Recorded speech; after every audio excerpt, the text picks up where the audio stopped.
তেলাওয়াতকৃত আয়াতে রব্বুল আলামিন পৃথিবীর শুরু থেকে পর্যন্ত, এখন থেকে শেষ পর্যন্ত সবচেয়ে ভয়ঙ্কর যেই ঘটনাটি ঘটবে, যাকে আমরা কিয়ামত বলে চিনি জানি, এই কিয়ামতের প্রসঙ্গে এক গুরুত্বপূর্ণ তথ্য দিয়েছেন। আল্লাহ রাব্বুল আলামিন বলেন, ইয়াসআলুনাকা আনিস সাআতি আইয়ানা মুরসাহা। নবী হে, ওরা আপনাকে জিজ্ঞেস করবে কিয়ামত কখন হবে। কুল ইন্নামা ইলমুহা ইনদা রাব্বি লা ইউজাল্লিহা ইল্লা লিওয়াক্তিহা ইল্লা হুয়া।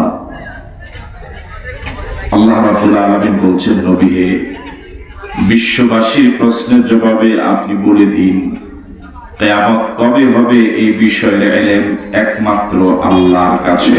কার কাছে? যথাসময়ে তিনি তার প্রকাশ ঘটাবেন। সাকুলাত ফিস সামাওয়াতি ওয়াল আরদ। আকাশ এবং জমিনের সবচেয়ে ভয়ঙ্কর ঘটনা হলো কিয়ামত। এত ভয়ঙ্কর ঘটনা অতীত যায় নাই, ভবিষ্যৎ আর হবে না। না আকাশে না জমিনে, আকাশ এবং জমিনের সবচেয়ে ভয়ঙ্কর ঘটনার নাম কি? আরো আসতে বলুন। লা তাতিকুম ইল্লা বাগতাতান। কিয়ামত পূর্বে ঘোষণা দিয়ে আসবে না, নোটিশ দিয়ে কিয়ামত আসবে না। লা তাতিকুম ইল্লা বাগতাতান, কিয়ামত এসে যাবে হঠাৎ। কবে আসবে? আরো জোরে বলুন। পরকাল বাস্তব না অবাস্তব? চলে গেছে না আসবে? শুধু আমাদের জন্য না আপনাদের জন্য? শুধু কি মুরিদদের জন্য না পীরের জন্য? শুধু কি জনগণের জন্য না সরকারের জন্য? শুধু কি কর্মীদের জন্য না নেতাদের জন্য? সবার জন্য? ইউটিউবারদের জন্য না? ওরা কথা বলে না? সবার জন্য কিয়ামত আসবেই। এটাকে ক্রস করে, এটাকে ডিঙ্গিয়ে নিজেকে বাঁচাবার কোন সুযোগ পৃথিবীর কারণে পরকালে যাওয়াই না। তবে ফেরাউন যাওয়া লাগবে না, মনে হয় ফেরাউনের যাওয়া লাগবে। এই পৃথিবীতে মানুষ মানুষকে ভালো করার জন্য অনেক কিছু আবিষ্কার করেছে। মানুষকে অপরাধ মুক্ত রাখার জন্য অনেক অস্ত্র শস্ত্র পৃথিবীতে আবিষ্কার হয়েছে, সামনে আবিষ্কার হবে। যে অস্ত্রগুলো দিয়ে মানুষ মানুষকে ধমকায়, চোখ রাঙ্গায়, এটা করো না, রাস্তা নামা যাবে না, 10 জন একসাথে হাঁটা যাবে না, এরকম বহু ঘটনা পৃথিবীতে ঘটে। কিন্তু আজ পর্যন্ত পৃথিবীর কোন মানুষকে এই তন্ত্র মন্ত্র দিয়ে ভালো করতে পেরেছে তার একটি প্রমাণ নাই। মানুষকে অপরাধ মুক্ত রাখার একমাত্র মহা ঔষধ হচ্ছে পরকালের জবাবদিহিতার চিন্তা। কোন আল্লাহর বান্দার ভিতরে যদি পরকালের জবাবদিহিতার চিন্তা ঢুকে যায়, যে আমি যা করি তার জবাব দেওয়াই লাগবে, এমন আদালতে, যে আদালতে কার সুপারিশ চলবে না, তাহলে সে নির্জনে নিবৃতে একান্তে থাকলেও 1 টাকা দুর্নীতিও করবে না। আর এই ভয় যদি কারো ভিতরে না থাকে, সে চতুর্দিকে প্রশাসন বেষ্টিত থাকা অবস্থায়ও, বাহিনী বেষ্টিত অবস্থা থাকার পরেও কোটি কোটি টাকা শুধু নয়, দেশ বিক্রি করে দিতে পারবে। কথা বলেন, ঠিক নয় কি? এমন কোন অপরাধ নাই, হেন কোন অপরাধ নাই যার ওরা করবে না। এই অপরাধ থেকে মানুষকে বাঁচাতে পারে শুধুমাত্র পরকালের চিন্তা। আর পরকাল সংগঠিত হবে না কিয়ামত ছাড়া। এই পৃথিবী ধ্বংস হয়ে যাওয়া ছাড়া পরকালের জীবন সম্মিলিতভাবে শুরু হবে না। তবে যিনি যেদিন মারা যান তার জন্য সেদিন থেকে কিয়ামত শুরু। কিন্তু আনুষ্ঠানিকভাবে সম্মিলিতভাবে কিয়ামত পৃথিবী ধ্বংস হওয়া ছাড়া শুরু হবে।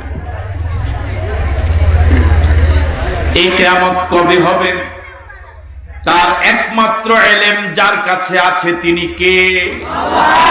আওয়াজ দিয়ে বলুন আল্লাহ। আবার বলুন আল্লাহ। আরেকবার বলুন আল্লাহ। আমার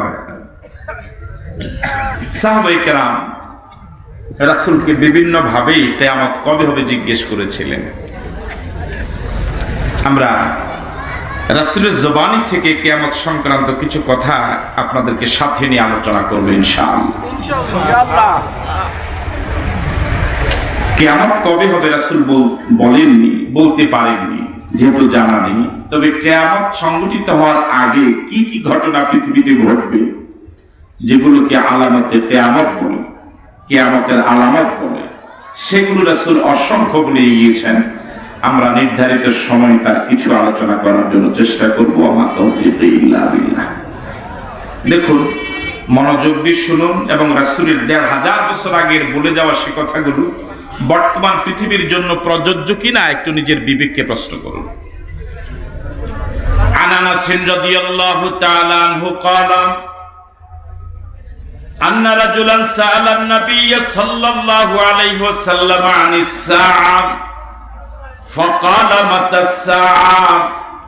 হযরত আনাস রাদিয়াল্লাহু তাআলা আনহু থেকে বর্ণিত, তিনি বলেন, জনক ব্যক্তি আল্লাহর নবীকে প্রশ্ন করেছিলেন, ইয়া রাসূলুল্লাহ, কিয়ামত কবে হবে? قال وماذا أعددت لها। আল্লাহর নবী তার প্রশ্নের জবাবে পাল্টা প্রশ্ন করলেন, ওয়ামাযা আ'দাদতা লাহা, ও আল্লাহর বান্দা, কিয়ামতের জন্য তোমার কি প্রস্তুতি আছে? আল্লাহু আকবার। উনি প্রশ্ন করলেন, ইয়া রাসূলুল্লাহ, কিয়ামত কবে হবে? রাসূল পাল্টা প্রশ্ন করলেন, কিয়ামতের জন্য তোমার কি প্রস্তুতি আছে? আমি আপনাদেরকে জিজ্ঞেস করলাম, আমি নিজে জিজ্ঞেস করলাম, অনন্ত জীবনের জন্য কি আমার আপনার তেমন কোনো প্রস্তুতি আছে? বাকিদের তো আছে, মাশাআল্লাহ। কোন প্রস্তুতি আছে? আপনাদের হয়তো থাকতেও পারে। যে দেখেন, বলেই নেই পর্যন্ত, জবান খুলেই নেই। আল্লাহর কিছু জিন্দা উলি বসা আছে। আপনাদের হয়তো অনেক ভালো প্রস্তুতি আছে। আমি যদি আমাকে নিজেকে প্রশ্ন করি, কিয়ামতের অনন্ত জীবনের জন্য আমার কি প্রস্তুতি আছে, আমার বিবেক জবাব দেয়, কিয়ামতের জন্য আমি আশরাফির কোনো প্রস্তুতি নাই, এখনো কোনো প্রস্তুতি শুরুই করতে পারি নাই। এই পৃথিবীতে সংসার চালাবার জন্য একজন মানুষ যদি সিদ্ধান্ত নেয় একটা পান দোকান দিবে, ওই পান দোকানের জন্য তার যতটুকু প্রস্তুতি আছে, আমার মন বলে স্টেজে আমরা যারা আছি, শ্রোতা হিসেবে যারা আছি, এই হাজারো জনতার মাঝে পরকালের অনন্ত জীবন, যে জীবনের শুরু আছে শেষ কোনোদিন হবে না, যে জীবন একদিন শুরু হবে কোনোদিন শেষ হবে না, এমন সুদীর্ঘ জীবনের জন্য আমার মন বলে একটা পান দোকানদারের প্রস্তুতির তুলনায় কোটি ভাগের এক ভাগও প্রস্তুতি আমার আপনার নাই। আপনাকে আমার সাথে একমত? আমার মনে হয় এখন আমরা প্রস্তুতি শুরুই করতে পারি নাই। একটা মাহফিল আসার জন্য যে প্রস্তুতি আমরা নেই, কখন রওনা হব, কখন গিয়ে সেখানে পৌঁছবো, গাড়িতে কাদেরকে সাথে নিব, কি কি নিয়ে উঠা দরকার, প্রতিদিন একদিনে ১.৫ ঘন্টা আলোচনার জন্য যে প্রস্তুতিটুকু আমরা নেই,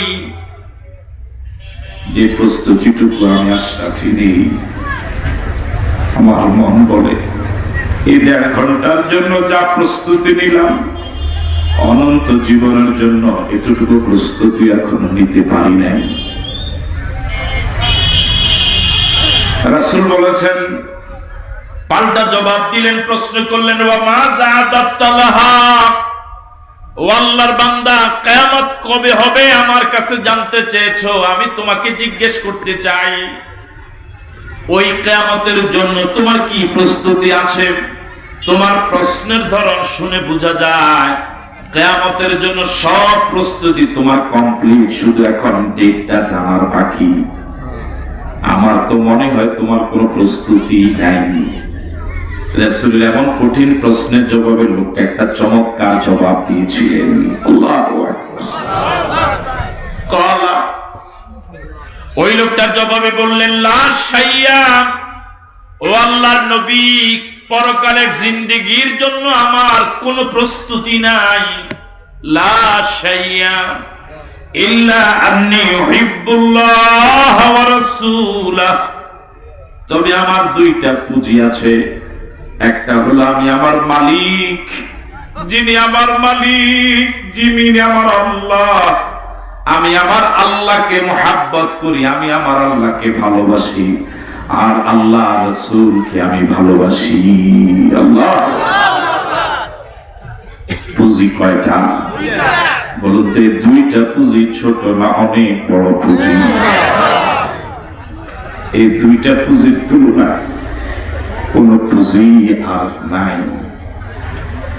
ইল্লা আন্নী উহিব্বুল্লাহ ওয়া রাসূলাহ, ইয়া রাসূলুল্লাহ, পরকালের সুদীর্ঘ জীবনের জন্য কোন প্রস্তুতি আমি নিতে পারলাম না, তবে আমার দুইটা পুঁজি আছে। একটা হলো ওই মালিক যিনি এক ফোঁটা নাপাক পানি দিয়ে আমাকে এত সুন্দর অবয়ব দিলেন, মাথার চুল থেকে পায়ের তালু পর্যন্ত কোটি কোটি টাকার সম্পদ দিলেন, চোখ দিলেন, কিডনি দিলেন, মেমোরি দিলেন, হার্ট দিলেন, বাল্ব দিলেন, হাঁটতে পারি, কান দিয়ে শুনতে পারি, চোখ দিয়ে দেখতে পারি, জবান দিয়ে কথা বলতে পারি। এত সুন্দর করে যিনি আমাকে বানালেন, ওই মালিককে আমি বড় মায়া করি, ওই মালিকের সামনে আমি গোলামের মতো থাকি, ওই মালিককে আমি মায়া করি, মুহাব্বত করি। আর ওই মালিক যাকে রাসূল করে পাঠালেন, ওই রাসূলকে আমি মুহাব্বত করি। জোরে বলুন আল্লাহু আকবার। জবাবটা কি চমৎকার নয়? জবাবটা কি চমৎকার নয়? হাসানো ওয়াজ ছাড়া তো আপনাদের কাছে ওয়াজ আর ভালো লাগবে না। ভালো লাগে হাসানো ওয়াজ ছাড়া এখন আর আপনাদেরকে ভালো লাগানো যাবে না, কারণ রুচি তো নষ্ট হয়ে গিয়েছে। এখন আর فقال النبي صلى الله عليه وسلم انت مع من احببت, ও আল্লাহর বান্দা, আমি রাসূল তোমাকে ঘোষণা করছি, ওই লোকের সাথে, ওই নবীর সাথে তোমার জান্নাত হবে যে নবীকে তুমি মুহাব্বত করো। তোমার পুঁজির সংখ্যা যদি কম, জান্নাতে যাওয়ার জন্য এই পুঁজি কাফি। আল্লাহু আকবার। আনতা মা মান আহবাবতা, আনতা মা মান আহবাবতা, যাকে তুমি মুহাব্বত করো, যাকে তুমি ভালোবাসো, তার সাথে তোমার হাসর হবে। যুবকরা মাঠে কি আছো? এখন তো যুবকেরা সিংহভাগ যুবক মুহাব্বত করে, ভালোবাসে প্রেমিকাকে। কথা বলা ঠিক নয়? এখন মাকেও ভালোবাসে না, বাবাকেও ভালোবাসে না, এখন যুবকেরা ভালোবাসে প্রেমিকাকে। রাসূলের এই হাদিসটা সত্য না মিথ্যা? কত পার্সেন্ট সত্য? ওই রাসূল বলেছেন যে রাসূল জীবনও মিথ্যা কথা বলেন নাই। রাসূলের চরম শত্রু যারা ছিল, যারা আল্লাহর নবীকে পাগল বলেছে, কবি বলেছে, গণক বলেছে, জাদুকর বলেছে, যারা আল্লাহর নবীকে দুনিয়াতে থাকতে দিত না, থাকতে দেওয়ার সিদ্ধান্ত নেয় নাই, দুনিয়া থেকে বিদায় করে দেওয়ার, দেশ থেকে বিতাড়িত করার ষড়যন্ত্র যারা করেছিল, এই মানে চরম শত্রু যারা, তারা গোটা জিন্দেগিতে বলতে পারে নাই যে মুহাম্মদ জীবনে একটা মিথ্যা কথা বলেছে। আল্লাহু আকবার। এবং শত্রুরা বলতে পারে নাই মুহাম্মদ জীবনে একটা মিথ্যা কথা বলেছে। এমন নবীর উম্মত হতে পেরে খুশি না বেজার? এই জন্য যত কম আওয়াজ দিয়ে পারেন করেন আলহামদুলিল্লাহ, আলহামদুলিল্লাহ, আলহামদুলিল্লাহ। ওই রাসূল বলেছেন আনতা মা মান আহবাবতা, ও আল্লাহর বান্দা, তুমি যাকে মায়া করো, যাকে মহব্বত করো, তার সাথে তোমার হাসর হবে। ও যুবকেরা, ও কলিজার টুকরা যুবকেরা, ও প্রিয় যুবকেরা, ইসলাম বুড়াদের মাধ্যমে আসে নাই। ইসলাম যারা রাসূলের হাতে প্রথম কবুল করেছেন তাদের সকলের বয়স ছিল 40-এর নিচে। 40-এর নিচের বয়স বুড়া না জোয়ান। আর যারা বিরোধিতা করেছে সকলেই ছিল বুড়া। বুড়ারা বিরোধিতা করেছে, কবুল করে নাই। যুবকেরা কবুল করেছে, শুধু কবুল করে নাই, যুবকেরা জীবন দিয়েছে, যখন যা চাওয়া হয়েছে তা দিয়েছে, কোন প্রশ্ন করে নাই। এক জাররা পরিমাণ সময় তারা বিলম্ব করে নাই। বাসর রেখে জিহাদের ময়দানে চলে গেল। স্ত্রীকে বলা হলো, স্ত্রী, আমাকে আল্লাহ নবী জিহাদের কমান্ডার ঘোষণা করেছেন, আমাকে বিদায় দাও। স্ত্রী ঘর থেকে বললেন, মাত্র বিয়ে হলো, এখনো বাসর হয়নি, আল্লাহ নবী আপনাকে জিহাদের সেনাপতি নিয়োগ করেছেন, আমি আপনাকে বারণ করতে পারবো না, তবে একটা বার ঘরে আসুন, একটা বার ঘরে আসুন, আমি আপনাকে শুধু একটু দেখে রাখতে চাই। আমি এক সুন্দরী নারী, আপনি এখনো আমাকে দেখেননি, আমি আপনাকে দেখলাম না, একটা বার ঘরে আসুন, আমি প্রেম নিবেদন করব না, শুধু আপনাকে একটা বার দেখে রাখতে চাই। হাসরের ময়দানে যেন আল্লাহ আমাকে আপনাকে স্বামী স্ত্রী হিসেবে পরিচয় করায় দেয়।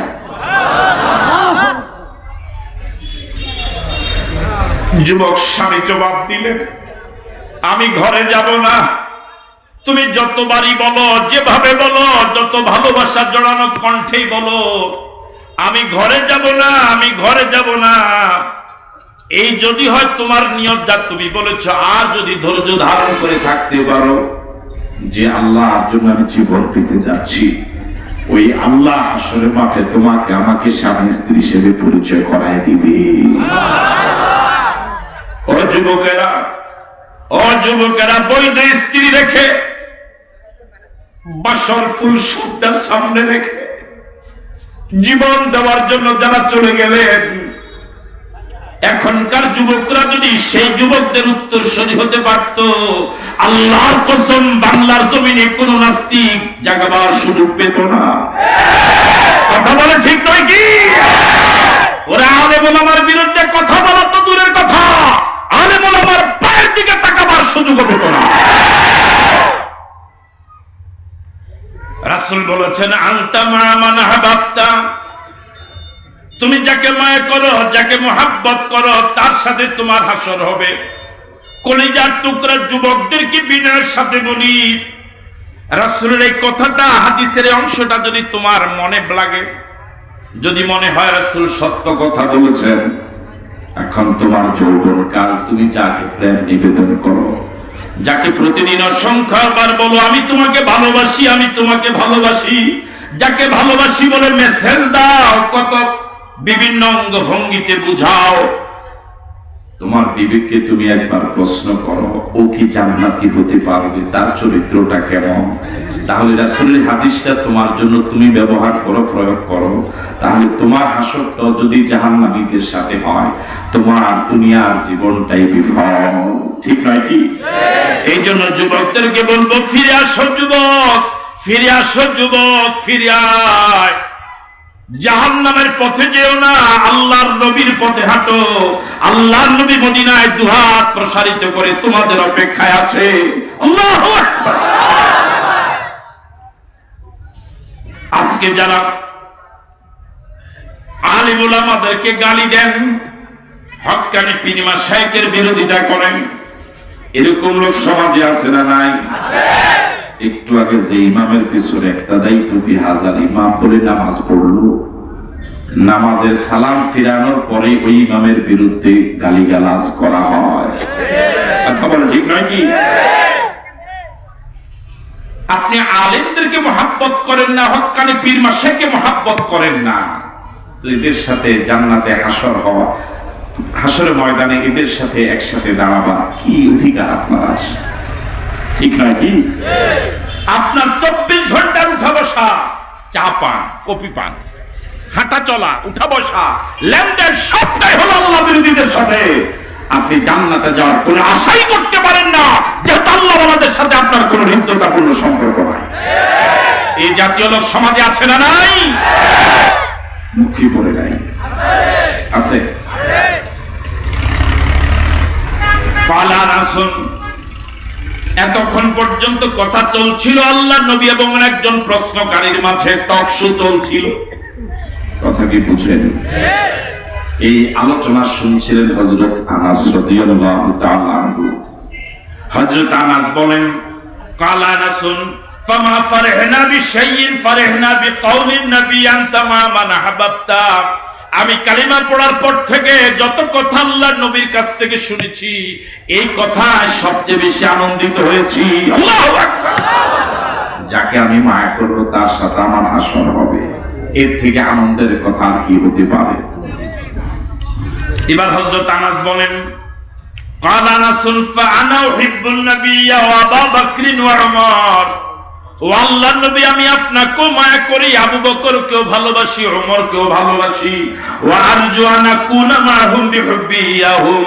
আমি আশা করি আল্লাহর নবী আবু বকর এবং ওমরের সাথে আমার হাসর হবে। হাদিসের অংশ শুনে কি সিদ্ধান্ত নেওয়া যাবে আর কোনদিন হক্কানি পীর মাশায়েখের প্রতি ঘৃণা রাখবো না, উলামায়ে কেরামকে শ্রদ্ধা করব না, উলামায়ে কেরামকে সম্মান করব, রাজি আছি, তাদেরকে মহব্বত করব, রাজি আছি। কারা কারা রাজি দুহাত তুলে দেখায়।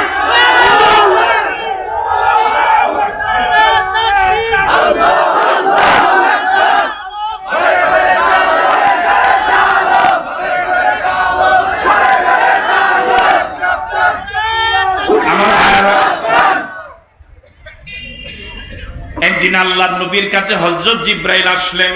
কি আসলেন? আরো জোরে বলুন, কে? জিবরাইল কি কে দেখেছেন কখনো? সম্ভাবনা আছে? আজরাইল? ও বলে না, দেখেন বাড়িতে গিয়ে শুনবে, ইউটিউবে রেকর্ড করে তো বাড়িতে গিয়ে শুনবে। আজরাইলকে দেখেছেন কখনো? দেখেছো তো মনে হলো। দেখা হবে নিশ্চিত? আজরাইলের সাথে দেখা হবে না?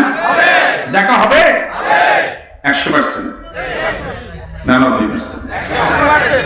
একদিন হযরত জিবরাইল আলাইহিস সালাতু ওয়াস সালাম রাসূলের কাছে আসলেন মানুষের আকৃতিতে।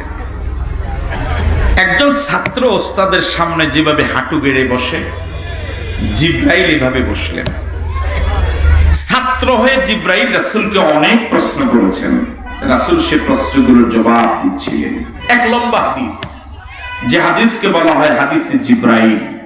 হাদিসে জিবরাইল হিসেবে হাদিসটা পরিচিত। হযরত জিবরাইল আলাইহিস সালাতু ওয়াস সালাম আল্লাহর নবীর সামনে হাঁটু গেড়ে বসলেন। আল্লাহর নবী গোটা জিন্দেগিতে কারো সামনে হাঁটু গেড়ে কোনোদিন বসেন নাই।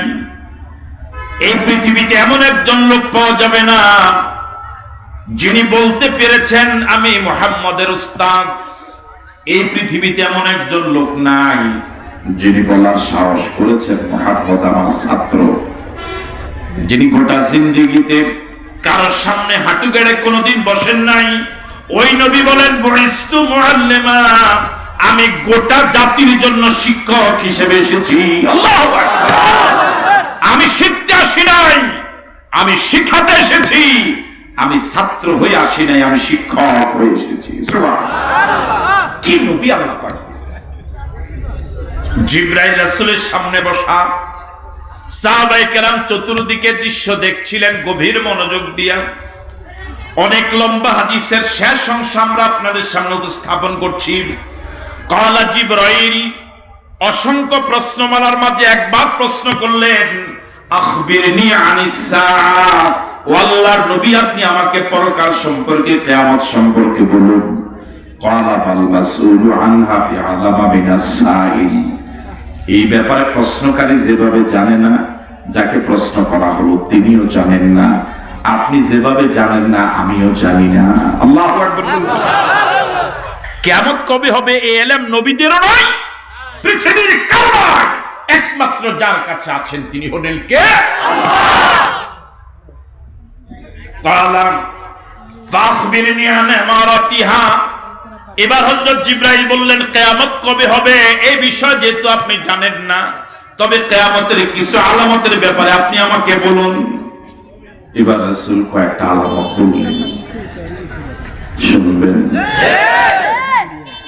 এই হাদিসগুলো রাসূল শুধু বাংলাদেশের জন্য বলছে, হ্যাঁ, সারা পৃথিবীর জন্য।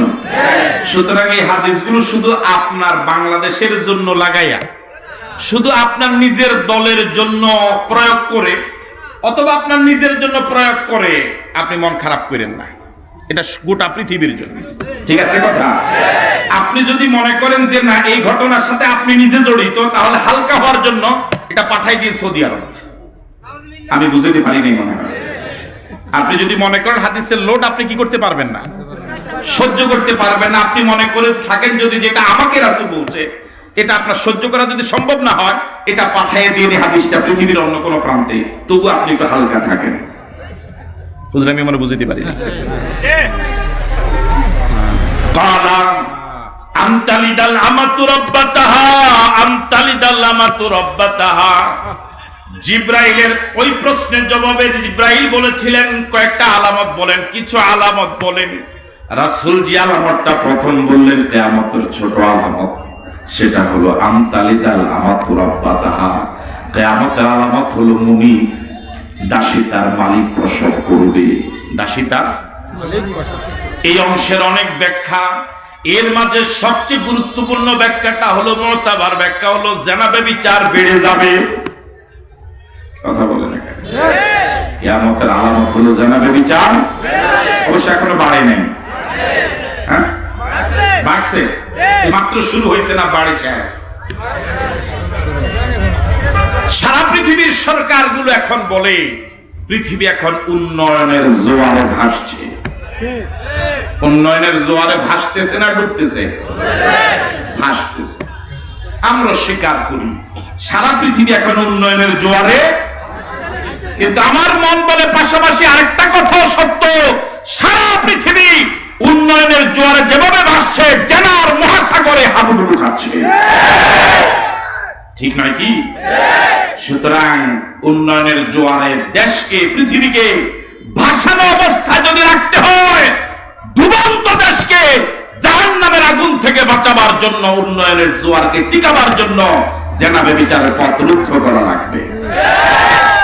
সারা পৃথিবী এখন জিনা ব্যভিচারের জোয়ারে ভাসতেছে না ডুবে গেছে?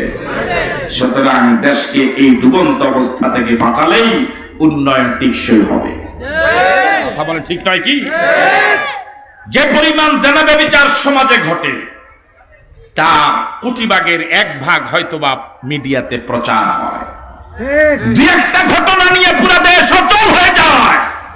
যদি সবগুলো ঘটনা নয়, যদি 10% ঘটনা প্রকাশ পেত, পুরো পৃথিবীর মানুষগুলো একজন আরেকজনকে দেখার মতো লজ্জাবোধ, লজ্জার কারণে চোখাচোখি হওয়া পর্যন্ত বন্ধ হয়ে যেত। কথা বলা ঠিক নয় কি? পুরা পৃথিবীর মানুষের সামাজিক বন্ধনটা নষ্ট হয়ে, কি পরিমাণ জিনা সমাজে হয়। কিন্তু দুর্ভাগ্যজনক হলেও সত্য, যারা এই জিনার সাথে জড়িত নয়, যারা এই জিনার বিরুদ্ধে সোচ্চার, যারা এই জিনা ব্যভিচারকে কবিরা গুনাহ বলে শরীয়তের এই কথাগুলো, মেসেজগুলো জাতিকে জানায়, তারা হয়ে গেল দেশের চরম শত্রু। কিন্তু যারা জিনার সাথে জড়িত, জিনার সাথে ইন্ধন যোগায়, জিনাকারকে আশ্রয় দেয়, প্রশ্রয় দেয়, জিনার সাগরে পৃথিবীকে ভাসাচ্ছে, ওরা হয়ে গেল পৃথিবীর সম্পদ। ঠিক নয় কি? রাসূল কারীম সাল্লাল্লাহু আলাইহি ওয়াসাল্লাম বলেন, আমতালিদাল আমাতু রাব্বাতাহা। কিয়ামতের একটা আলামত হলো জিনা ব্যভিচার বেড়ে যাবে। জিনা ব্যভিচারের জোয়ার, জিনা ব্যভিচারের জোয়ারে দেশ ভাসবে। এখন এমন অবস্থা, প্রত্যেকের অবস্থা জানে, কেউ লজ্জায় বলে না। এক বাড়িতে যদি কয়েক হিস্সা থাকে, হিস্সানি বলে হ্যাঁ, অংশ, হিস্সা, গিরস, হ্যাঁ হিস্সা।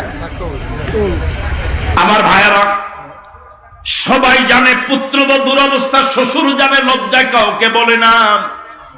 প্রতিবেশী অন্য প্রতিবেশীর চারিত্রিক অবস্থা সবাই জানে, লজ্জায় বলে না। পুরা সমাজ জেনার সাগরে এমন ভাবে ডুবে গিয়েছে, ওখান থেকে উদ্ধার করার বিকল্প কোনো পথ নাই, একমাত্র পথ হলো কোরআনের রাজ। কথা বলা ঠিক নয় কি?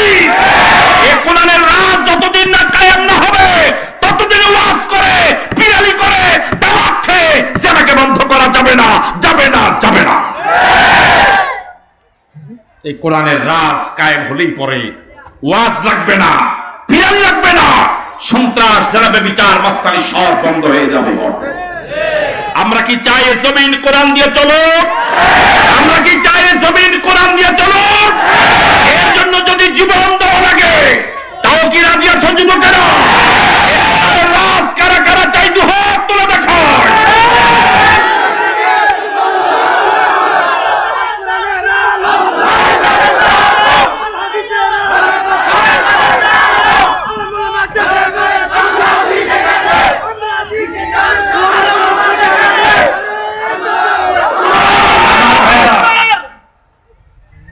আপনি শান্তির সব দরজা বন্ধ করে দিয়ে, অশান্তির সব দরজা উন্মুক্ত করে দিয়ে ওম শান্তি বলে বলে যদি রক্ত বমিও করেন, শান্তির এক ফোঁটা বের হবে না রক্ত ছাড়া। ঠিক নয় কি? ওম শান্তির জিকির কোনদিন করা লাগবে না। শান্তির দরজা কোরআন মাজিদ খুলে দাও, অশান্তির পথ বন্ধ করে দাও, দেখ জান্নাতের আবহাওয়া বিরাজ করবে। রাসূল দাওয়াতি কাজ করেছেন মক্কায় 13 বছর, শান্তি আনতে পারেন নাই। মদিনায় গিয়ে কোরআন দিয়ে সমাজ চালানোর সাথে সাথে দেশ শান্তিময় হয়ে গেল।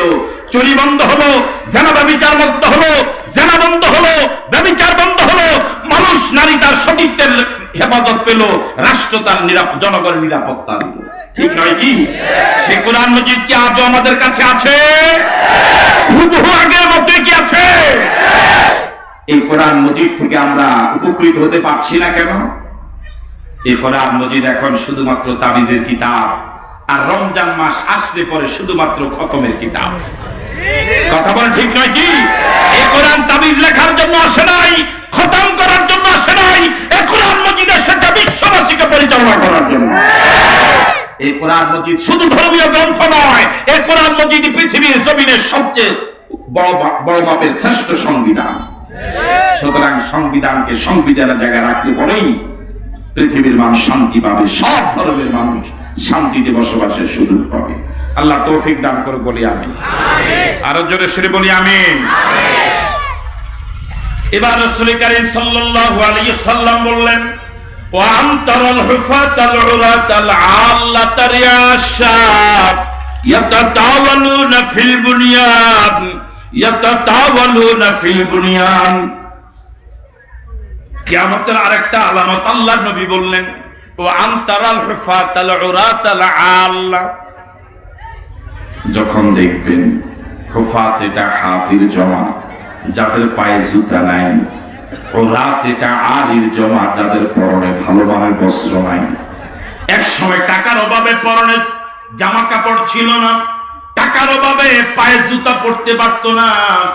এক সময় যারা ছিল আল্লাহ একেবারে মিসকিন ফকির, রিয়াশা, বকরির রাখাল, কৃষক মানুষ, গরিব মানুষ, এই মানের মানুষদেরকে যখন দেখবেন, ইয়াতাতাওয়ালুনা ফিল বুনিয়ান ইয়াতাতাওয়ালুনা ফিল বুনিয়ান ইয়াতাতাওয়ালুনা ফিল বুনিয়ান, বিশাল বিশাল অট্টালিকা বানানোর প্রতিযোগিতায় নেমে গিয়েছে। আরো আসতে বলেন, বাইরে আসতে বলেন। এখন কি অবস্থা শুরু হয় নাই পৃথিবীতে? আমি বানালাম 5 তলা, প্রিন্সিপাল সাহেব বানালেন 10 তলা, ওনার পাশের খতিব সাহেব বানালেন 12 তলা। এটা কি প্রতিযোগিতার কারণে না স্বাভাবিক কারণে? প্রতিযোগিতা। আমার জন্য বলবেন, আমি দিলাম গ্রিল, উনি দিলেন এসএস, উনি বিদেশি টাইলস। কথা বলেন ঠিক? হ্যাঁ, পৃথিবীর এক দেশ বানায় 40 তলা বিল্ডিং, আরেক দেশ প্রতিযোগিতা করে, আগে ঘোষণা করে আমরা বানাবো 60 তলা। ওরা যখন 60 তলা বিল্ডিং শেষ করার আগেই আরেক দেশ প্রতিযোগিতা করে ঘোষণা দিয়ে দেয় আমরা বানাবো 100 তলা। ওরা 100 তলা বিল্ডিং ঘোষণা দেওয়ার সাথে সাথে আরেক দেশ ঘোষণা দেয় আমরা বানাবো 140 তলা। রাসূলের কথা কত পার্সেন্ট সঠিক?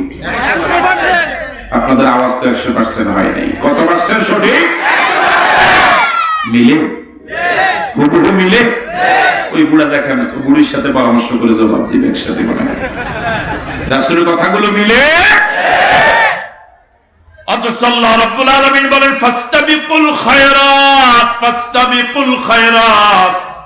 ভালো কাজে প্রতিযোগিতা করো, ভালো কাজে প্রতিযোগিতা করো। তোমার ছোট ভাই এবার হজে যায়, তুমি প্রতিযোগিতা করো আমার ছোট ভাই হজে যেতে পারে, আমি কেন পারবো না? আমি আগামী বছরে যাব। আল্লাহু আকবার। তোমার ছোট ভাই তার ছেলেকে মাদ্রাসা দেয়, তুমি প্রতিযোগিতা করো তোমার ছেলেকে তুমি হেফজ মাদ্রাসা দিয়ে দাও। তো ধর্মীয় কাজে 100 টাকা দেয়, তুমি প্রতিযোগিতা করো আমি দিব 100 টাকা। ও দিল 200 টাকা, আমি প্রতিযোগিতা করব আমি দিব 250 টাকা। এটা হলো প্রতিযোগিতা, ভালো কাজের প্রতিযোগিতা। এখন আমরা সব গুনাহ কাজে প্রতিযোগিতা করি, ঠিক কি না?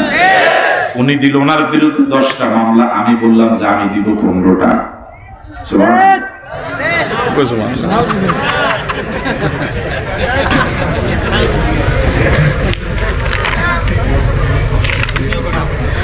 عن ابي هريره رضي الله تعالى عنه قال قال رسول الله صلى الله عليه وسلم بادروا بالاعمال فتنا كقطع الليل المسلم।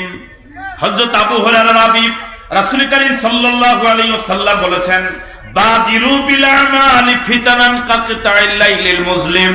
একটা সময় এমন আসবে অন্ধকার রজনীতে মানুষগুলো যেভাবে ঝড়ের কবলে পড়লে শুধু বিপদ শুধু বিপদ, একটা সময় পুরো পৃথিবীতে শুধু ফিতনা শুধু ফিতনা। এই অবস্থা এখনো হয় নাই। মুরিদের এখন হয়রান কোন পীরের হাতে বয়াত হবো।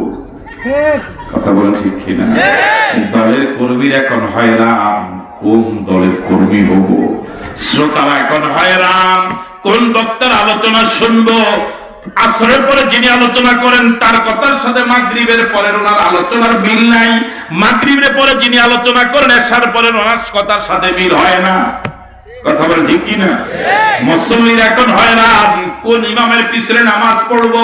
ইমাম ডাকে একদিকে, বক্তা ডাকে আরেক দিকে, দল ডাকে আরেক দিকে, পীরেরা ডাকে আরেক দিকে। কেউ বলে আমাকে গরু দাও কেল্লা ফতে, কেউ বলে মোষ দাও। আর উনি কয় মোষও লাগবে না গরু লাগবে না, আমার একটা ছাগল দাও। কথা বলেন ঠিক কিনা? আমার ভাইয়েরা শুধু ফিতনা শুধু ফিতনা শুধু ফিতনা শুধু ফিতনা। এক সময় যারা নামাজ পড়েছে যেভাবে আবার শুরু হয়েছে এভাবে নামাজ হবে না, এভাবে পড়া লাগবে। আবার আরেক মসজিদে গিয়ে দেখেন আরেক রকম আজান, ওই মসজিদে গিয়ে দেখেন আরেক রকম দরুদ। ঠিক আছে কথা? গভীর রজনীতে মানুষ ঝড়ের কবলে পড়লে যে অবস্থা, আপনি রাস্তায় হঠাৎ গভীর রজনীতে ঝড় শুরু হলো, আপনি এখানে দাঁড়িয়ে থাকলো বিপদ না জানি গাছের ঢাল ভেঙে পড়ে, সামনে গেলে বিপদ না জানি গাছ ভেঙে পড়ে। এখন আমি এক দলের কর্মী, এখানে থাকলেও আস্থা পাই না, না জানি ওরা জাহান্নামে আমাকে নিয়ে যায়। আবার ওদের কাছে যেতে চাই, ওখানেও আতঙ্কগ্রস্ত, না জানি ও আমাকে জাহান্নামে নিয়ে যায়। ঠিক নয় কি? আমি এই মাহফিলে একবার শ্রোতা হয়ে আসি জান্নাত পাওয়ার আশায়, কিন্তু এসে দেখি আলেমদের ভিতরে সারা দেশের সারা পৃথিবীর ওলামায়ে কেরামদের দলাদলি গুলো শুনে শুধু দুর্গন্ধ আর দুর্গন্ধ। ভাবলাম পাশের মাহফিলে যাই, ওখানে গিয়ে দেখি গন্ধই নাই, সবটাই দুর্গন্ধ। রাসূল বলেছেন এই ফিতনা থেকে বাঁচার জন্য পৃথিবীতে কোনো ওষুধ আবিষ্কার হয় নাই, একমাত্র ওষুধ হলো বাদিরু বিল আমাল। বেশি বেশি আমল বাড়ায় দাও, বেশি বেশি আমল করো, আমল বাড়িয়ে দাও, তাহলে ফিতনা থেকে নিজেকে বাঁচানো যাবে। আল্লাহু আকবার।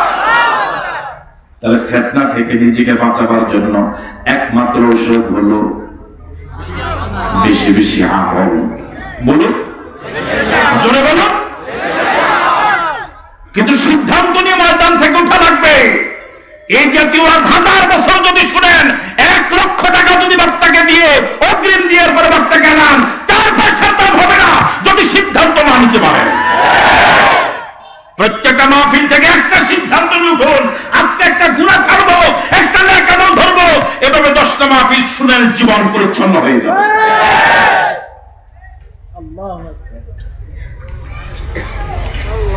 যখন পৃথিবীতে চরম আকার ধারণ করবে ফিতনা, ওই সময় একটা সচিত্র প্রতিবেদন আল্লাহ নবী হাদিসের শেষ ভাগে বলেন, হাদিসটা মুসলিম শরীফে, ইউসবিহুর রাজুলু মুমিনান ওয়া ইউমসি কাফিরা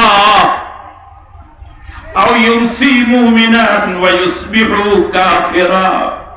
রাসূল বলেছেন, যখন ফিতনা চরম আকার ধারণ করবে তখন সকালবেলা একজন ইমানদার থাকবে, সন্ধ্যায় বেঈমান হয়ে যাবে, সন্ধ্যায় ইমানদার থাকবে তো সকালবেলা বেঈমান হয়ে যাবে। নাউজুবিল্লাহ বললেন। সকাল থেকে সন্ধ্যা কয় ঘন্টা ব্যবধান? 10-12 ঘন্টা, 24 ঘন্টা বলল। হঠাৎ ঘুম থেকে উঠলো তো হবে।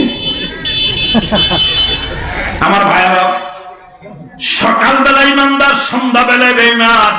সকাল থেকে সন্ধ্যা মাত্র আর 10 ঘন্টা, 10-12 ঘন্টা ব্যবধান। 10 ঘন্টা আগে ইমানদার ছিল, 10 ঘন্টা পরে বেঈমান হয়ে গেল। এই অবস্থা আছে না? নাই। ফজর নামাজ পড়েছি ইমাম সাহেবের পিছনে, হয়তো নামাজের পরে ইমাম সাহেবকে হাদিয়েও দিয়েছে মোটা অঙ্কের। ইমাম সাহেবও খুশি, ব্যক্তিও খুশি যে ইমামকে যেহেতু রাজি করাইতে পারছি, আমার জান্নাতের পথ ক্লিয়ার। একেবারে ঠিক আছে কথা। কিন্তু নামাজ শেষে আবার উনি চলে গেল জরুরি মিটিং, ওখানে ওলামায়ে কেরামের বিরুদ্ধে মামলা দেওয়ার এক জরুরি গোপন বৈঠক আছে। ওই বৈঠকের তিনি সভাপতি। সুবহানাল্লাহ।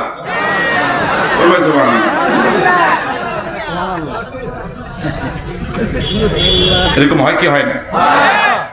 জোহরের নামাজ পড়েছি ইমাম সাহেবের পিছনে, লম্বা টুপি, বিশাল লম্বা জুব্বা, দাড়ি। মুসল্লিরা তো মনে করেছে আল্লাহ জিন্দা ওলি মাত্র ঢুকলো। নামাজের পরে 2টা থেকে মিছিল হবে বাজারে। এখানে এমন কোন গালি নাই যে গালি আলেমদেরকে দেওয়া হবে না। ওই মিছিল তিনি প্রথম কাতারে। কথা বলে ঠিক নয় কি? ইউমসি মুমিনান ওয়া ইউসবিহু কাফিরা। সকালবেলা ইমানদার তো বিকালবেলা কাফের, বিকালবেলা ইমানদার তো সকালে কাফের। এই অবস্থা মনে হয় এখনো বাংলাদেশে, পৃথিবীতে শুরু হয় নাই। শুরু হয়েছে।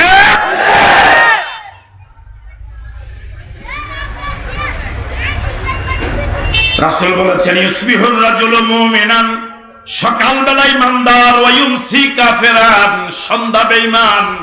আও ইউমসি মুমিনান, সন্ধ্যা ইমানদার, ওয়া ইউসবিহু কাফিরা, সকালবেলা বেঈমান। হাদিসের শেষ কথাটা আরো ভয়ঙ্কর।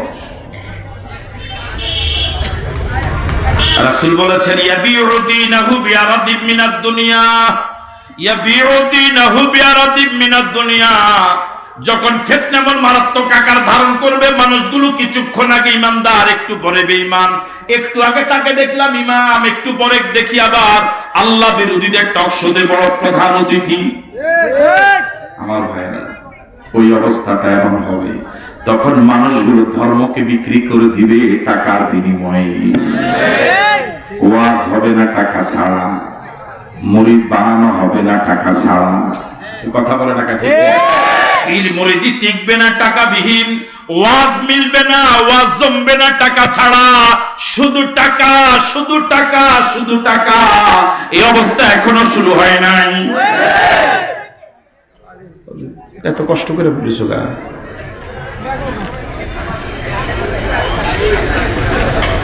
ওই পোশাক পরাই ভালো যে পোশাক পরে সব সময় ইজি নামাজ পড়া যায়।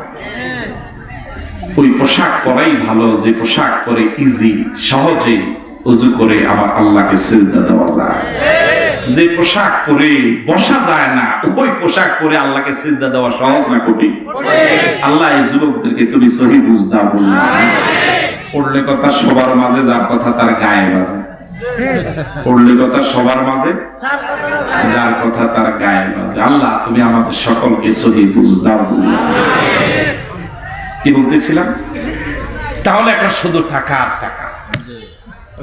কি আলেম ওলামা বলেন, কি বক্তা বলেন, কি পীর বলেন কি মাশায়েখ বলেন, ইল্লা মাশাআল্লাহ, আমি সকলকে বলছি না আমার ভাইরা, কিন্তু সিংহবাগ ক্ষেত্রে আমরা এখন এমন হয়ে গেলাম শুধু দুনিয়া শুধু দুনিয়া শুধু দুনিয়া, যেখানে টাকা সেখানে আমরা। কথা বল ঠিক নয় কি? ইয়াবিউদিনাহু বিআরাদিম মিনাদ দুনিয়া, ইয়াবিউদিনাহু বিআরাদিম মিনাদ দুনিয়া। উনি পীর সাহেব, চেহারা শুরু তো মাশাআল্লাহ পীরের মতোই লাগে। এখন আমরা তো নজর মুরিদ। উনি মুসাফাতে দিল ৫,০০০ টাকা। হুজুর মনে খুব বেশি খুশি না নাকি? আমি গরিব মানুষ, দিতে পারি নাই, তবে ভালোবাসার কোনো কমতি নেই। মুসাফা করলাম শুধুমাত্র, টাকা দিই। বলুন তো মায়াটা কি আমার প্রতি থাকবে? হুজুর আপনি নিজেই করুন, থাকবে। ওনারা বেশি মায়া করবে না আমারে করবে? কথা বলে না, কারে মায়া বেশি করবে? ঠিক নয় কি?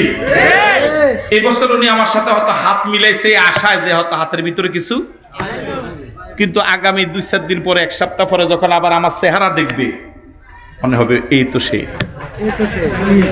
কথা বলে না, ঠিক কিনা? আমি কি কথা বুঝতে পারছি? এই উনি আমাকে দেখা মাত্রই চিন্তা করবে সুবিধা টাকা নাই। হয়তো আজকে আমি ৫০০ টাকা নিয়ে গেছি, কিন্তু ওনার মানসিকতার কারণে এটাও দিতে পারিনি। ঠিক নয় কি? এখন আমরা যারা বক্তা যে ১ লাখ টাকা দেয়, ওর মতো আয়োজক আল্লাহু আকবার জান্নাতে ডাইরেক্ট মরার আগে জান্নাতে পাঠাই দিই। আর যে টাকা একটু কম দেয় ওর মতো খারাপ। ঠিক নাকি? ইয়াবিউদিনাহু বিআরাদিম মিনাদ দুনিয়া।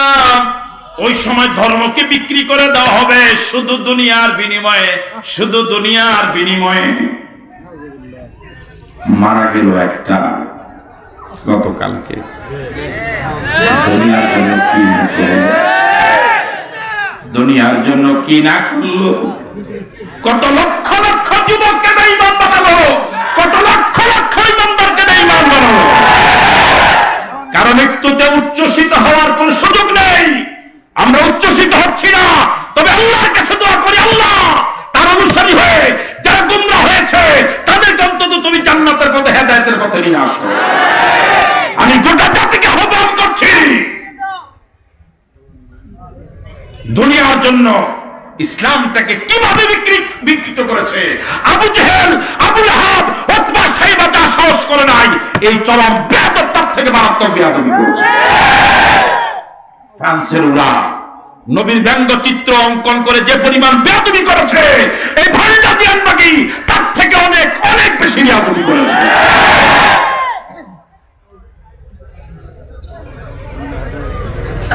আল্লাহ দেশের মানুষদের, মুসলমানদের ইমানকে তুমি হেফাজত। আরো জোরে সরে বলি আমিন। আর কতক্ষণ অনেক আমাদের কত করেছে। عن ابي هريره رضي الله تعالى عنه عن رسول الله صلى الله عليه وسلم انه قال لو تعلمون ما اعلم لضحكتم قليلا ولبكيتم كثيرا। হযরত আবু হুরায়রা রাবী, রাসূল বলেছেন লাউ তা'লামুনা মা আ'লামু লাদহিকতুম কলিলা।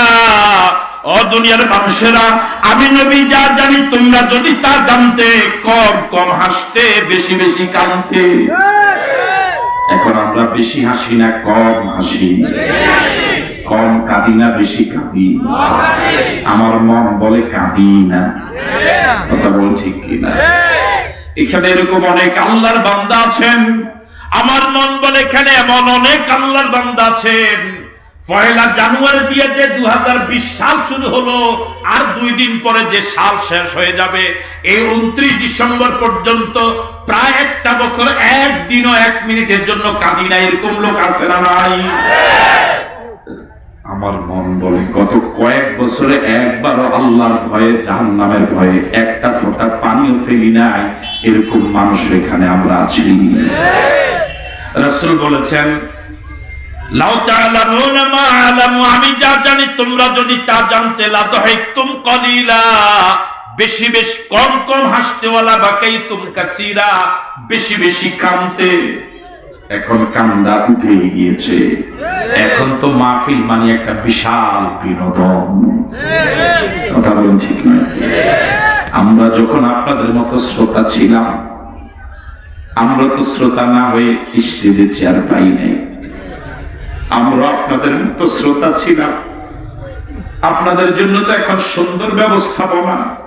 এরকম অনেক মাহফিলের শ্রোতা ছিলাম, লক্ষ লক্ষ মানুষ বসতে দিবে কিভাবে?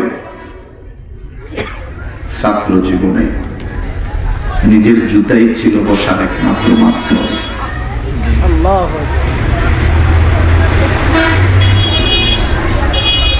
আপনাদের মতো শ্রোতা হয়ে হয়ে, আপনাদের মতো এভাবে বসে বসেই আজ আল্লাহ চেয়ারে আসার সুযোগ দিবে।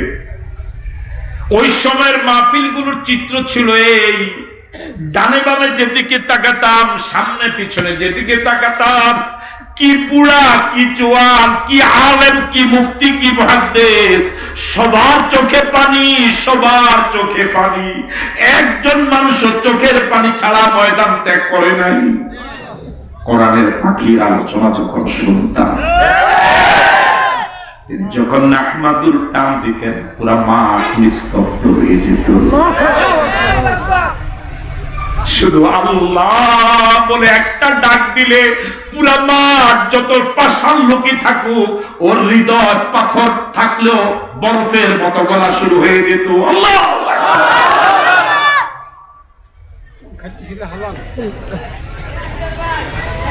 একটা মানুষ কান্না ছাড়া ময়দান ত্যাগ করেছে আমি দেখিনি। রাসূল বলেছেন, লাদাহিকতুম কলিলা ওয়া লাবাকাইতুম কাসীরা, কম কম হাসতে, বেশি বেশি কাঁদতে। হাসতে মানা নেই, তবে বেশি হাসা নয়। হাসবো প্রয়োজনে, কাঁদবো প্রয়োজনে। রাসূল বলেন, ইয়াজহারুন নিফাক, যে কথাগুলো রাসূল জানেন, রাসূল যা আমাদেরকে জানালেন, এর মাঝে একটা হলো ইয়াজহারুন নিফাক। কিয়ামতের আগে একটা অবস্থা হবে, আগের আলামত হলো ইয়াজহারুন নিফাক, নেফাকির জোয়ার শুরু হয়ে যাবে। শুধু মুনাফিক, শুধু মুনাফিক, রাষ্ট্রীয় মুনাফিক, সমাজে মুনাফিক, পরিবারে মুনাফিক, ধর্মীয় দলের মুনাফিক, মসজিদের ভিতরে মুনাফিক, ওয়াজের ভিতরেও। কথা বলে না কাছে সবাই? কিন্তু মুনাফিকদের অবস্থা এখন সর্বত্রই চরম আকাশ, ঠিক নয় কি? শুধু মুনাফিকই, শুধু মুনাফিকই। বিশাল লম্বা জুব্বা দাড়ি দেখে মানুষ ইমানদার মনে করে, কিন্তু তার মতো মুনাফিক হতে সমাজ আর একটা নয়।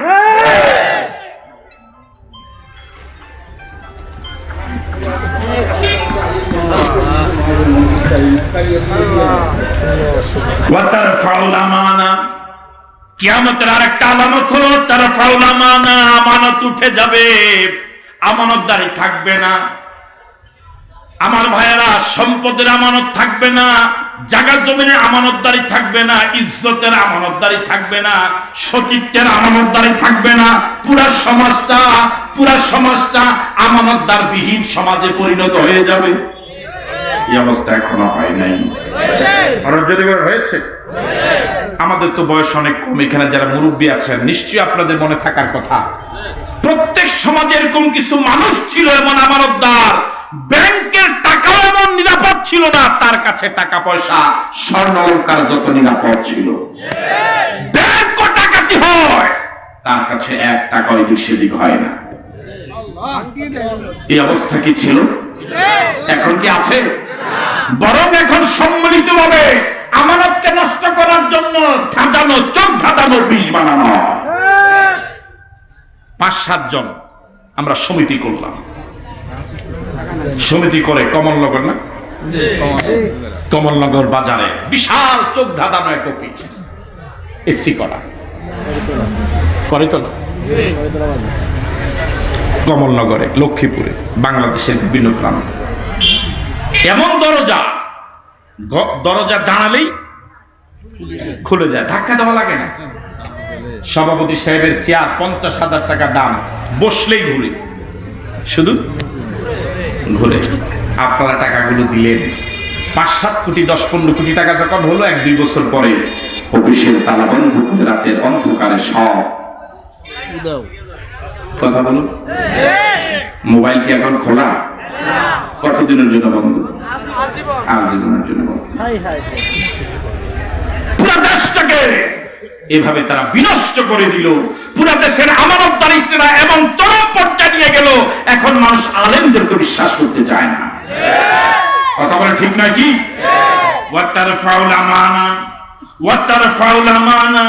আমানতদারি উঠে যাবে, আমানতদারি থাকবে না। 3 নম্বর হলো তুকবাদুর রাহমা, দয়া মায়াকে উঠায় না হবে। রহমত শব্দের অর্থ হলো করুণা, দয়া। আর এখন যে রূপটা, এই রূপটার নাম হলো করোনা। আমরা এটাকে অনেকে করুণা বলি, কি বলি? এই রোগের নাম করুণা নয়, এই রোগের নাম হলো করোনা। বলুন, আবার বলুন। করুণা তো আল্লাহর দয়া। আল্লাহর দয়া কি রোগ? মানুষ কি আল্লাহর দয়া থেকে পানা চাইতে পারে না? আল্লাহর করুণার ভিখারি আমরা। আমরা আল্লাহর করুণা ভিখারি। আমরা আল্লাহর করুণা চাই, তবে করোনা থেকে পানা চাই। ঠিক আছে কথা? আমরা আল্লাহর করুণার কাঙ্গাল, আল্লাহর করুণার ভিখারি। আমরা আল্লাহর করুণা চাই, তবে করোনা থেকে পানা চাই। তাহলে এটাকে করুণা বলবো না করোনা বলবো? তবে সবচেয়ে নিরাপদ হলো কোভিড বলা। কি বলা? তুকবাদুর রাহমা, দয়া মায়াকে উঠায় না হবে। একটা সময় এমন ছিল, একটা পাখির বাচ্চার প্রতি মানুষের যে মায়া ছিল, এখন সৃষ্টির সেরা জীব আশরাফুল মাখলুকাত মানুষের প্রতি মানুষের এরকম দয়া মায়া নাই। কথা বলা ঠিক নয় কি? একটা সময় একটা পাখির বাচ্চাকে যদি কেউ আঘাত করত, মুরব্বীরা রাগে ক্ষোভে ফেটে পড়তো, মেরো না। এখন রাজপথে মানুষ পিটায় মারে, তাও কেউ উৎআত করে না। কথা বলা ঠিক নয় কি? একটা মানুষকে নির্লজ্জ ভাবে, নির্দয় ভাবে পিটায় মারে, হাজার হাজার মানুষ উল্লাস করে। নিরপরাধ মানুষদেরকে মেরে ফেলে, পৃথিবীবাসী তাকিয়ে থাকে, একটা প্রতিবাদ করা হয় না, তাকে কেন মারো? কথা বলা ঠিক নয় কি? এই অবস্থাকে শুরু হয়েছে পৃথিবীতে, এই মাত্র কয়েকদিন আগে শুরু হলো না, আর বহু আগে থেকে শুরু হয়ে গেছে। ওয়ায়ুত্তাহামুল আমিন, এই কথাগুলো কি আমার না বিশ্বনবীর? সন্দেহ আছে? কত পার্সেন্ট সঠিক? বর্তমান সমাজের সাথে মিলে ওয়ায়ুত্তাহামুল আমিন, ওয়ায়ুত্তাহামুল আমিন। কিয়ামতের আরেকটা আলামত হলো, যে ব্যক্তিটা সমাজের সবচেয়ে আমানতদার, আমিন, ভালো মানুষ, আল্লাহওয়ালা, নবীওয়ালা, ফরেজগার, নামাজি, দিনদার, তাহাজ্জুদ গুজার, মা বাবার সাথে বেয়াদবি করে না, মুরব্বীদেরকে অসম্মান করে না, আল্লাহ নবীর বিরুদ্ধে কথা বলে না, পরের জমিন আইল ফেলে না, তেলে ভেজাল দেয় না, ওজনে কম দেয় না, মিথ্যা কথা বলে না, মিথ্যা মামলা দেয় না, মিথ্যা সাক্ষী দেয় না, জেনাবে বিচার, সন্ত্রাস, মস্তানি, চাঁদাবাজি করে না, ইফতিজিং করে না, তেলে ভেজাল দেয় না, অন্য অপরাধ করে না। এই লোকটাকে সমাজের মানুষেরা তার বিরুদ্ধে এমন তত্ত্ব সন্ত্রাস চালায়, এমন অপবাদ তাকে দেওয়া হয়, ওয়াইত্তাহামু, তাকে এমন তহমত দেওয়া হয়, বলা হয় এই লোকটা জঙ্গি, দেশ বিরোধী। কথা বলেন ঠিক কিনা? এমন ভাবে বিভিন্ন ভাবে তাকে চিত্রিত করা হয়, চিহ্নিত করা হয়, তখন সমাজের মানুষ তাকে দেখলে মনে করে না এরা আসলে খারাপ। এই অবস্থা নাকি শুরু হয়েছে? কথা বলেন শুরু হয়েছে? তাহলে সমাজে যে লোকটা সবচেয়ে ভালো, তার বিরুদ্ধে সব তত্ত্ব সন্ত্রাস, সব মিডিয়াগুলো তার বিরুদ্ধে একজোট হয়ে পত্র পত্রিকা, টিভিতে, বিভিন্ন চ্যানেলে একযোগে সম্মিলিত ভাবে তার বিরুদ্ধে অপবাদ দিতে দিতে দিতে দিতে মানুষ মনে করে যে আসলে এরা খারাপ। কিসের আলামত? এই অবস্থাটা শুরু হয় নাই পৃথিবীতে? শুরু হয়েছে। এরপরের কথাটা হলো এই কথার সম্পূর্ণ বিপরীত। ওয়ায়ুতামানু গায়রুল আমিন, ওয়ায়ুতামানু গায়রুল আমিন। যে লোকটা সমাজে আমানতদারিতা রাখে না, নারীর সতীত্ব যার কাছে নিরাপদ নয়, রাষ্ট্রের সম্পদ যার কাছে নিরাপদ নয়, কোলের শিশু সন্তান যার কাছে নিরাপদ নয়, 6 বছরের শিশু কন্যা যার হাতে দংশিত হয়, গর্ভের সন্তান যার আক্রমণের শিকার হয়, এই লোকরা এখন হয়ে গেল ওয়ায়ুতামানু গায়রুল আমিন। এই মানের লোক যারা চুরি করে, জানা করে, ব্যভিচার, সন্ত্রাস, মাস্তানি, চাঁদাবাজি করে, ইফতিজিং করে, সমাজের এমন কোন অপরাধ নাই যা করে না, এই মানের লোকদেরকে ওয়ায়ুতামানু, স্টেজ উঠলে পরে আপনাদের কপাল ভালো যে এই মানের একজন কি পাইছেন, নেতা পাইছেন। কথা বলেন এটা ঠিক কি?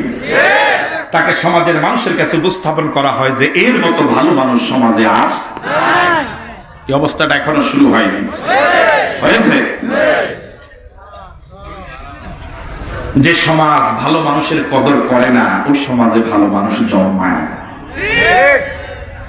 যে সমাজে ভালো মানুষের কদর নাই, যাদের গোটা জিন্দেগিতে 1 টাকার দুর্নীতি পাওয়া যায় না, ওরা আল্লাহর ওলি না তো কে আল্লাহর ওলি? ওদেরকে পৃথিবীতে থাকতে দেওয়া হলো না, ওদেরকে এমন অপবাদ নাই যা দেওয়া হয়। ওলামায়ে কেরাম সামনের সারিতে যারা আছেন স্টেজে, কোন অপরাধের সাথে তারা জড়িত, দেশের বিরুদ্ধে কোন ভূমিকা তারা রেখেছেন, কোন অন্যায়ের সাথে তারা জড়িত, অথচ সেই ওলামায়ে কেরামকে কিভাবে চিহ্নিত করা হয়, মনে হচ্ছে যে ওলামায়ে কেরাম দেশের চরম শত্রু। আমি তো বলি এই দেশের স্বাধীনতা যদি আবার আল্লাহ না করুক, আল্লাহ না করুক, আল্লাহ না করুক, এদেশের স্বাধীনতা যদি আবার কখনো কোন হায়নার আক্রমণের শিকার হয়, এদেশের ওলামায়ে কেরাম একমাত্র রক্ষা কবচ, জীবন দিয়ে স্বাধীনতাকে রক্ষা করবে।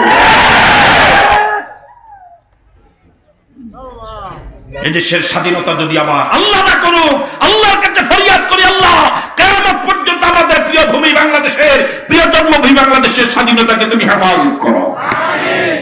আমাদের পৃথিবীর অন্য কোন দেশে আমাদের মামুর বাড়ি নাই, আমরা দেশে ইসলামের উপর থাকতে চাই, যেদিন মরে যাবে দেশে মরবো, ইমানের সাথে মরতে চাই।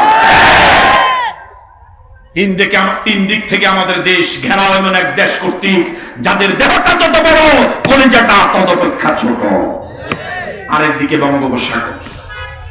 সুতরাং ইমানদার যুবকেরা, তিন দিকে ওদের বেষ্টিত দেশ, পৃথিবীর একমাত্র বাংলাদেশ মুসলিম দেশ, যে দেশের সাথে পৃথিবীর কোন মুসলিম দেশের 1 ইঞ্চি বর্ডার নাই। একমাত্র আমরা, একমাত্র পৃথিবীতে আমরা, আমাদের পৃথিবীর কোন মুসলিম দেশের সাথে 1 ইঞ্চি জায়গার বর্ডার সম্পর্ক নাই। তিন দিকে ওরা, একদিকে বঙ্গোপসাগর, ওদিকে গেলে ওরা মারবে, বঙ্গোপসাগরে গেলে কুমিরি খাবে, আমরা কুমিরি খাদ্য হব না, ওদের হাতের হায়নার আক্রমণের শিকার হব না। এদেশে আমরা ইসলামের সাথে থাকবো, ইমানের সাথে দেশে মরবো। রাজি আছে? রাজি তো হাত তুলে দেখায়।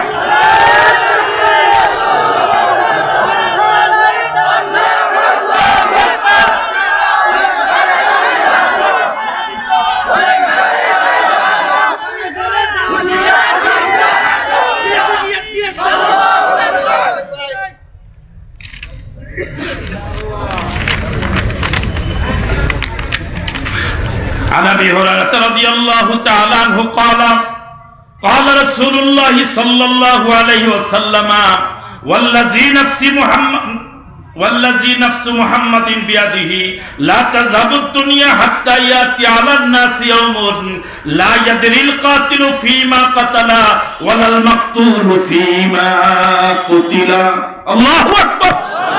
হযরত আবু হুরায়রা রাবি, আল্লাহর নবী বলেছেন, ওয়াল্লাযী নাফসু মুহাম্মাদিন বিয়াদিহি, ওই সত্তার কসম করে বলি যার হাতে আমি মুহাম্মাদের জীবন। তার মানে কার কসম? আল্লাহ। জোরে বলেন কার কসম?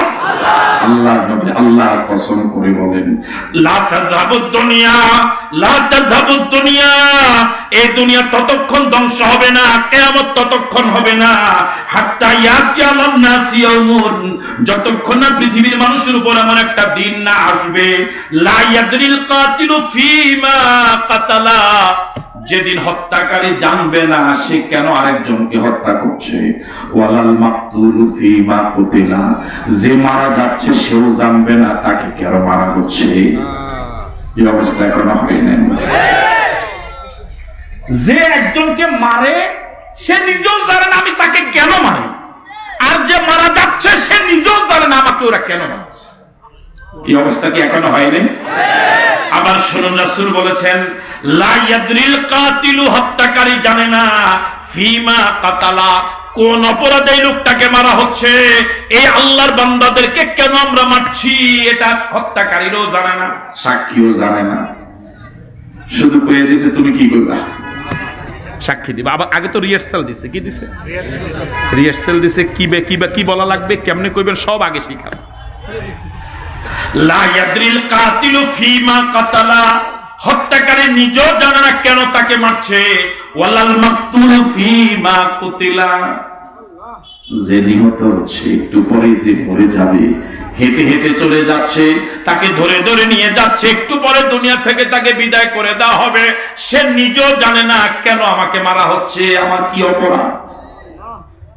মা জানে না আমার সন্তানটাকে ওরা কেন মারে, বাবা জানে না আমার সন্তানটাকে ওরা কেন মারে, স্বামী স্ত্রী জানে না আমার স্বামীটাকে ওরা কেন মারে, সন্তান জানে না আমার বাপটাকে ওরা কেন মারে। আজ পর্যন্ত পৃথিবীতে হাজার হাজার মা ওদের জানা নাই আমার সন্তানটাকে কেন ওরা গুম করে রাখলো। আজ সারা পৃথিবীতে লক্ষ লক্ষ বাবা ওরা জানে না আমার সন্তানটাকে ওরা কেন মেরেছে। আজ সারা পৃথিবীতে লক্ষ লক্ষ সন্তান ওদের জানা নাই কেন আমার বাবাকে ওরা মারলো। কথা বলা ঠিক নয়। এই অবস্থাটা বলে গেলেন আল্লাহ নবী ১৫০০ বছর আগে। ১৫০০ বছরের ব্যবধানে সারা পৃথিবীর জন্য এই কথাটা কত পার্সেন্ট বাস্তব? আরো জোরে বলে কত পার্সেন্ট বাস্তব?